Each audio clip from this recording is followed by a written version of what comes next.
The most unsettling and strangely electrifying day of my entire life began on an ordinary Thursday afternoon.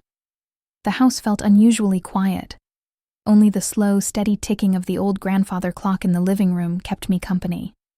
I was home alone, lazily switching between TV channels, trying to fight off the heavy boredom that had wrapped itself around me like a thick blanket.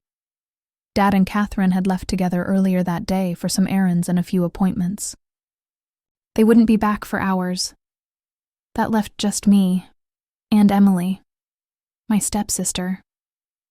Normally, that wouldn't have bothered me at all. We'd always kept things polite, distant, civil, the way step-siblings often do when they're not particularly close. But lately, something had shifted. And that shift was starting to feel impossible to ignore. Emily and I were almost the same age, but we were complete opposites in every way that mattered. She was the organized one, always planning, always neat, always in control. I was the laid-back type, happy to go with the flow, never stressing over details. Because of that, we never really talked much. A quick hey in the hallway, a nod at dinner, that was about it. Comfortable distance, safe distance. But over the last few weeks, I started noticing little things. The way her eyes would stay on me just a second longer than necessary. The way she seemed to appear in whatever room I was in, always just a little closer than before. Nothing obvious, nothing anyone else would notice, but I felt it. Like an invisible thread had been tied between us, pulling tighter every day. That afternoon, I was standing in the kitchen, scrolling through my phone without really paying attention. Golden sunlight poured through the windows, warming the tiles under my feet. The house felt peaceful. Until it didn't. I heard soft footsteps behind me and my stomach twisted before I even turned around. "Hey," Emily said, her voice calm but carrying something extra I couldn't quite name. I looked up. She was leaning against the doorway, arms loosely crossed, looking completely relaxed. But her eyes, there was a spark in them. Something alive, something curious. My heart gave an unexpected thud. "Hey," I answered, trying to sound normal. "What's up?" She shrugged and stepped further into the kitchen, never breaking eye contact. "Nothing much. Just felt like coming down. It's so quiet up there." "Yeah, it is," I said, setting my phone on the counter. She glanced at the clock, then back at me. A tiny, almost playful smile curved her lips. "Dad and Catherine won't be back for a while." I nodded, suddenly very aware of how empty the house felt. She walked over to the cabinet, took out a glass, filled it with water from the filter jug. Every movement seemed slow, deliberate, like she knew I was watching. And I was. I couldn't help it. "So, what are you doing here all by yourself?" she asked, leaning back against the counter, sipping her water, eyes locked on mine. I shrugged, trying to play it cool. "Just passing time, I guess." She nodded slowly. "You've been acting kinda different lately." That caught me off guard. "Different how?" She tilted her head, smile growing just a little. "I don't know. Like you're avoiding me or something." I blinked. "I'm not avoiding you." But even as I said it, I wasn't sure it sounded convincing. Maybe I had been keeping more distance. Not on purpose. Or maybe it was on purpose. I didn't even know anymore. The air between us had started feeling heavier, thicker, charged with something I didn't want to name. Emily set her glass down. "It's okay if you are. I've noticed it too." I shifted uncomfortably. "Noticed what?" She took one small step closer. "That things feel different between us." My throat tightened. I wanted to deny it, laugh it off, change the subject, anything. But the words wouldn't come. She was closer now. Not touching, but close enough that I could feel the warmth coming from her. "You don't have to pretend, Alex," she said quietly. I feel it too. My breath caught. She was saying it out loud. The thing I'd been trying so hard to ignore. The strange pull. The way my pulse jumped whenever she was near. The way every casual conversation lately felt loaded with unspoken meaning. I opened my mouth to say something. Anything. But nothing came out. Her hand brushed my arm. Just lightly. Just for a second. But it sent a jolt through me anyway. "You don't have to say anything," she whispered. "Just stop pretending it's not there." And then she leaned in and pressed the softest kiss against my cheek.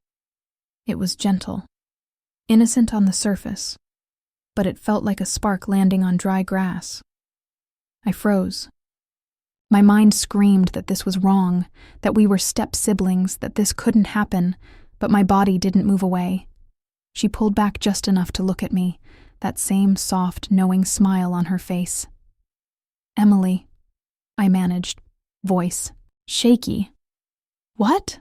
she asked innocently, like nothing big had just happened.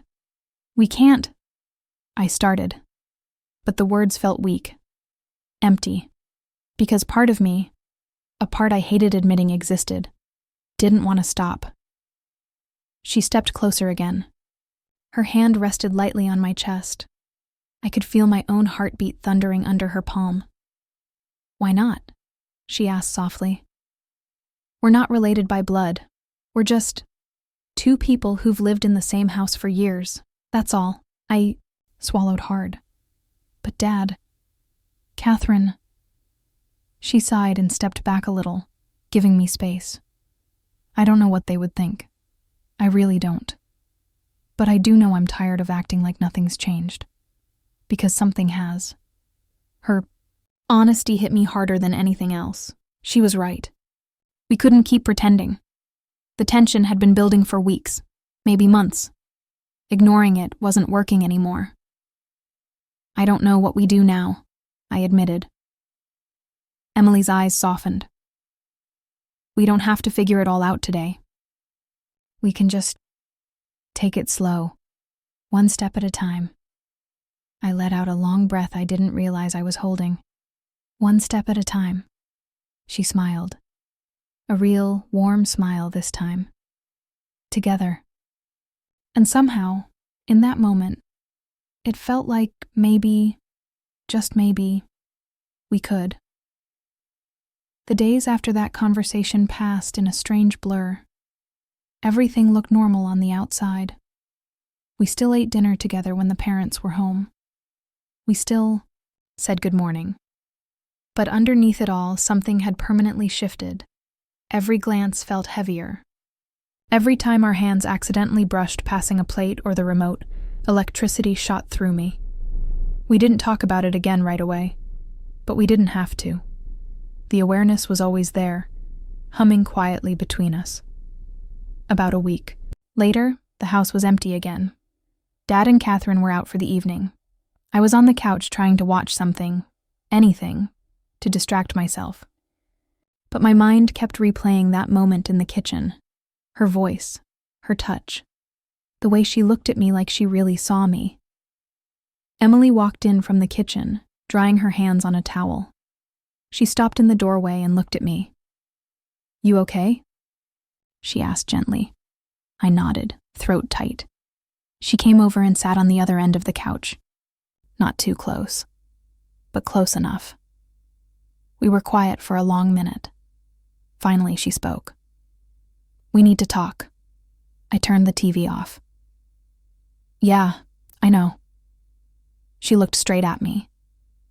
"I don't know what we're supposed to do either. I just know I don't want to keep pretending everything is normal when it isn't." I nodded slowly.